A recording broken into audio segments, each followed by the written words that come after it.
L'événement a pour thème pathologie urologique et médecine sexuelle en Afrique. Plus de 300 urologues et chirurgiens en provenance de tout le continent se sont réunis à Abidjan. Ils sont ici pour partager leur expérience et discuter de problèmes tels que le cancer, la greffe de rein et l'insuffisance rénale chronique.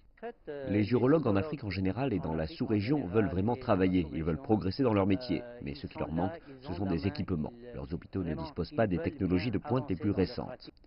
Les problèmes de dysfonctionnement érectile, les problèmes d'éjaculation précoce, les problèmes de stérilité, il est important de parler de ces problèmes car ils affectent la qualité de vie des personnes.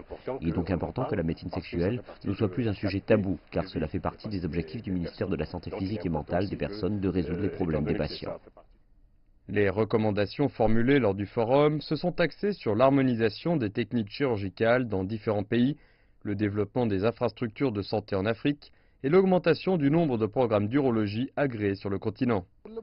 À l'heure actuelle, seul Dakar dispose d'un programme accrédité en urologie, chirurgie vasculaire et thoracique, neurochirurgie et chirurgie générale. Nous espérons que de nombreux autres centres seront accrédités dans d'autres pays afin que toutes les personnes que nous formons, compte tenu de nos langues, pourront se déplacer à travers la région de la CEDEAO et au-delà. Nous allons également intégrer les lusophones qui sont souvent oubliés.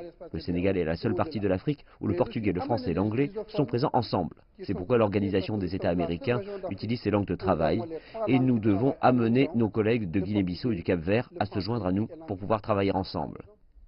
Selon des spécialistes de la santé, le cancer de la prostate serait la principale cause de décès dans les services hospitaliers en Afrique. Les fondateurs de l'Association panafricaine des chirurgiens urologues estiment par conséquent qu'il y a lieu d'œuvrer au renforcement du domaine de l'urologie dans la région de la CEDEAO.